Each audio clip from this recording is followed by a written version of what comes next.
Let's talk about new criticism. This is a video I'm recording for my class, Critical Approaches to Literature. What is the new criticism? It is a school of literary theory that emerged in the 20s and 30s and was triumphant, kind of hegemonic in the English-speaking world in the 40s and 50s, and the legacy of which has continued to the present day. In this video, I'm going to introduce you to some of the key thinkers and ideas and concepts, the overall importance of the new criticism to literary theory and its legacy, and also we're going to talk a little bit about some of its problems, its oversights, and critiques of it that have emerged. Pictured here is the cover of one of the most famous classic works of new criticism, The Well-Wrought Urn by Cleanth Brooks, Studies in the Structure of Poetry. And that title should indicate to you a few things about the focuses and interests of the new criticism. They were interested primarily in poetry, although there are also new critical approaches to drama and fiction as well. And they were also interested in formal features of literature like structure. And the name, The Well-Wrought Urn, which is actually a reference to a poem by John Donne, speaks to their attention to literary craft as a product not of expression, but of making something. It's an approach to literature that really focuses on the outcome of the artistic process rather than the sources of the artistic process. Why do we call it the new criticism when it's almost 100 years old? It originated really in the 20s in some ways, with British scholars such as I.A. Richards pictured here, and it was called the new criticism because it was coming in contrast to previous approaches, which I discussed in the last video, including philology and belles lettres, the kind of like art appreciation focused literature, and also to an old kind, what we might call an old historicism that was really interested in the biography and intellectual history of the literary life worlds of great authors of the past. It was influenced by, William Empson was another person who influenced it, and I.A. Richards, both scholars in Britain that developed and emphasized techniques of close reading and were interested in how we construct meaning and construe meaning from texts. It was also influenced by the critical writings of the celebrated poet T.S. Eliot. And a key writing, there are a number of critical writings by T.S. Eliot, but a key one here is Tradition in the Individual Talent, which is a kind of rejection of reading things contextually and historically. Eliot sort of puts all literary works kind of into this, takes them out of history and puts them into conversation with each other. He has this image of great authors as speaking to each other directly across time in this kind of other dimension of literariness that isn't tied to local circumstances. And Eliot argued that every great writer has to rewrite the tradition to rewrite themselves into it, so that literary tradition itself is not seen as a historical process, but as a collection of texts. And this focus on text itself is really the first main principle of new criticism, which I refer to in this slide here as textual integrity. Here's a picture of Cleanth Brooks, the author of The Well-Wrought Urn, and an American academic. The analysis of the poem must center on the poem itself in isolation. It is, we look at the literary work without consideration of biography, circumstances of composition. It doesn't matter that John Keats had consumption or that Emily Dickinson was losing her eyesight, and we write it without expectations of immediate audience. It is not relevant to a reading of the early Romantics that their immediate audience might have had different expectations about what a poem should be than Wordsworth and Coleridge were giving to them. This doesn't mean that the text is entirely isolated. You can consider influences on a text insofar as they are objectively part of the text. If a poem quotes to or alludes to Dante Alighieri, then that's part of the text and it's something that needs to be taken account. But again, it's in that T.S. Eliot mode of all texts existing kind of outside of time and conversation with each other rather than a kind of a successive evolutionary history. Another principle of new criticism is a focus on the unity of effect. There was a belief that all elements in a great work together to create a specific impact.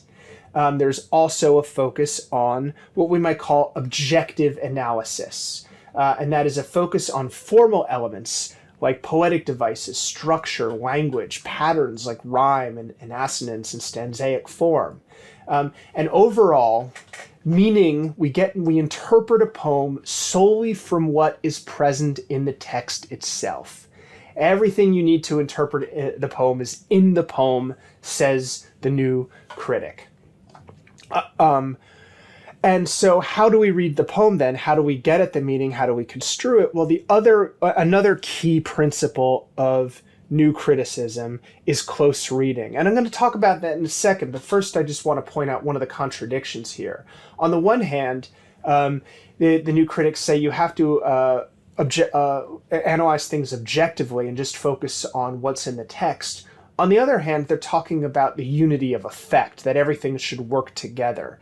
And so this isn't purely objective. There are aesthetic values about what makes good and bad literature that the new critics brought to texts. And so unity of effect was what we might call a criterion, a word that is related to criticism, of what made for good literature. So let's talk about the next core principle of new criticism, and that is close reading. Close reading the new critical way. There's a lot of, as we'll learn in other videos in this class and in further discussion, there's a lot of different ways to close read. So let's talk about close reading the new critical way. It entails objective and systematic analysis of the text's formal elements, including structure, diction, style, poetic and rhetorical devices, sound patterns, and narrative devices, if we're talking about, like a narrative fiction or a narrative poem. All of that is something that new critics share with everyone who does close reading, whether they're psychoanalytic critics or Marxist critics or feminist critics or what have you. But one of the key interests in the new critics was in the identification of paradoxes. There's a core idea here that what distinguishes literary language and discourse is the way it makes statements that seem contradictory, but which reveal a deeper truth or complexity. And one of the readings this week for you is John Keats's The Well-Wrought Urn. And I'd like you to think about how a new critic would look at the paradoxes in The Well-Wrought Urn between the frozen images and the dynamic life that Keats is finding in this object that he's describing. These paradoxes for the new critics generate a tension through contradictory themes, characters, or ambiguity of language or action. And for the new critic, it's this tension that generates our interest in a literary work, that grips us, that engages us, that gives us an aesthetic response to it that is worth investigating and describing and analyzing.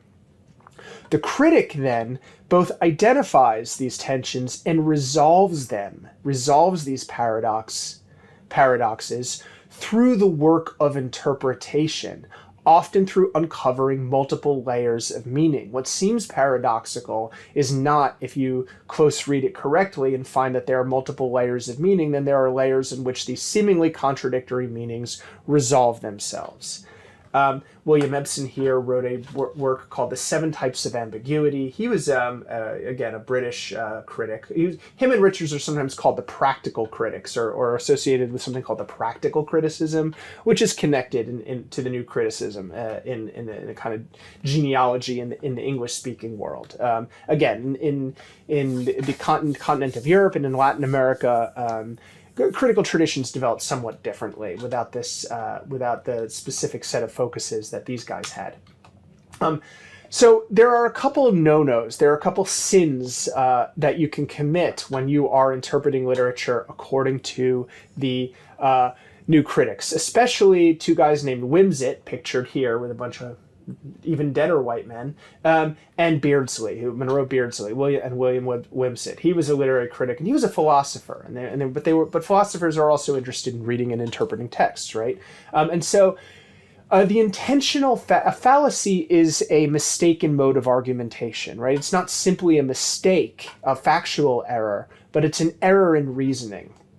And so the intentional fallacy is for these guys and for the new critics more generally, the error of taking into account authorial intention, biography, or background as a basis for interpretation. So if you're trying to understand a Taylor Swift song and you're connecting it to like who she broke up with in that particular year, then you are doing it wrong. This is not relevant to the meaning of that Taylor Swift song. That is extrinsic information, meaning it really can only be found in the text's intrinsic features, the structure, the language, the symbols, and other formal elements.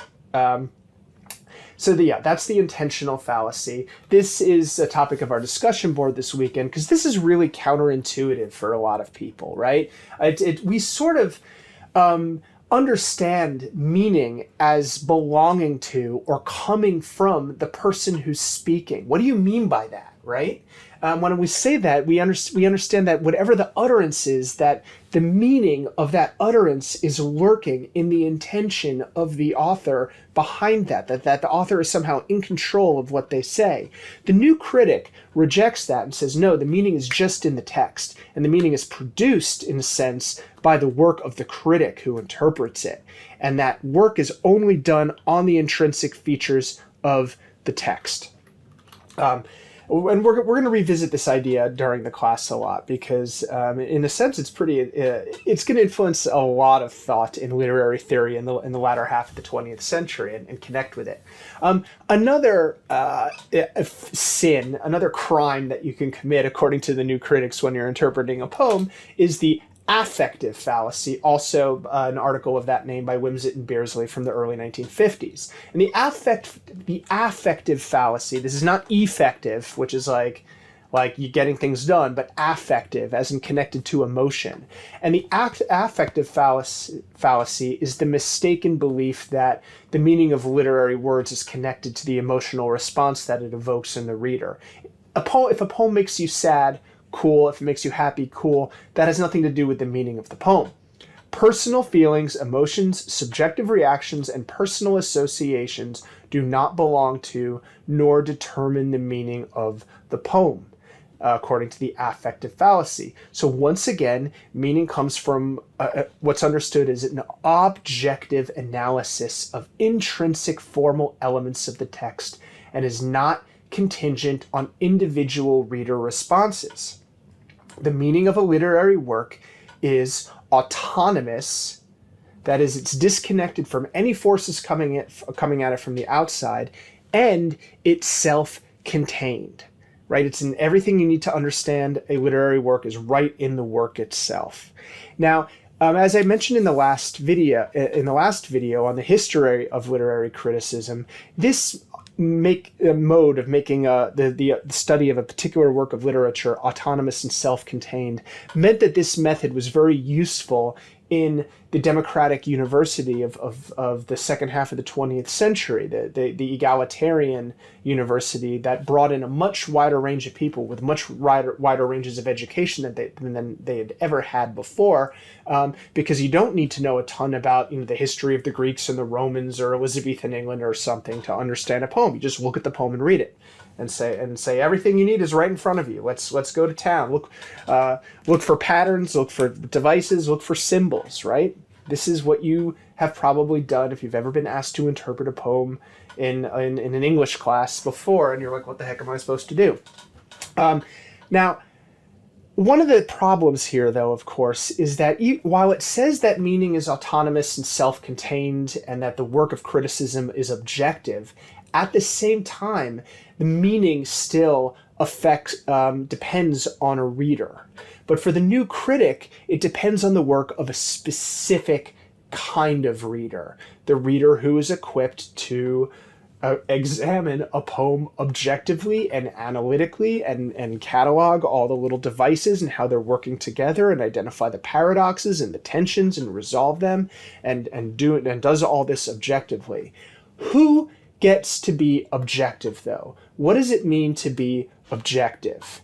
Well, I can't help from coming from my position in my own education, but look at the people who are putting forward these views and ask, what do these people have in common? I'm being a bad new critic here because I am taking into account personal circumstances, biography, position, extra textual, extrinsic factors. Who got to be a professor in the American university in the 1940s and 60s?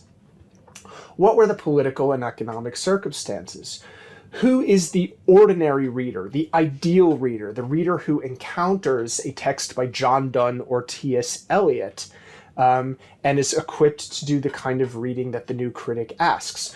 Well, it's somebody who is very much like these guys and has their position, their education, their privilege, dare I say, of not having to, to just be able to work at a university as a professional at a time when the real take-home pay of a university professor was a lot higher than it is now. But that's neither here nor there. Another thing that's worth mentioning is that these guys, by and large, were in the southern United States. Many of them were like John Crow Ransom and Robert Penn Warren and Alan Tate, all pictured here, were professors at Vanderbilt University. And they were also part of something that's sometimes called the agrarian movement, where they championed a return to Southern values and the agrarian values of the Old South, and a rejection of the industrial capitalism of the North. Now, this anti-capitalism kind of got moderated a little later on as they became increasingly allied with American capitalism against the greater threat of communism. But they were very much, many of these new critics were very much apologists for and nostalgic for the old Confederate order. And it's hard to, look back at their insistence that we remove personal circumstances and politics from our reading of poetry without saying, hey, what's your stake in this, right? In the same way that they wrote a book called We Take Our Stand in the 1930s, where they championed a return to the agrarian society of the Old South without ever mentioning race or the labor that old agrarian society was based on. So, when you take a text and take it out of history and say that politics have nothing to do with this, then you're making, I believe, from my modern standpoint, a political choice. The choice to say that I'm not going to read this, I'm going to read this apolitically. The choice to say I'm apolitical is a political choice, because when you're saying apolitical, you're saying that I have no stake in things. It's a way of saying, really, I mean, again, there's two ways this can go. One is a kind of resignation of powerless to say that you have no stake in the order, and the other is to say that the way the order works is just fine for you, and you don't see a problem, and anybody who's talking about politics needs to shut up and stop complaining. So I'm not going to go into this much further, but I will say that Robert Penn Warren, among these three guys, kind of turned out all right in the end. In the later 50s and in the 60s, he rejected the implicit racism and segregationism of his earlier position, and actually met with Malcolm X and worked with a number of black writers and was an anti-segregationist. So good for you, Robert Penn Warren. I don't know about the other guys. I'm not an expert on this. There's a new book out by a guy named Alan Hines that talks about the new criticism in relationship to black arts movements and black criticism in the 20th century. I think it's called Outside the Literary Text, or Outside Literary Criticism, or something like that. I'll put it in the I'll put it in the discourse in the video description. But anyway. Just to sum up here, the legacy of the new critics, which is pretty considerable in the English-speaking world. Close reading as practiced by the new critics continues to be what the ordinary high school English teacher is talking about when they say, hey, let's interpret a poem. So that's the first major legacy of the new critics. The second major legacy is that the close attention to form and language championed by the new critics has continued to be foundational to a great variety of critical methods in literary studies, including area studies such as feminism, queer theory, African American studies, and so forth.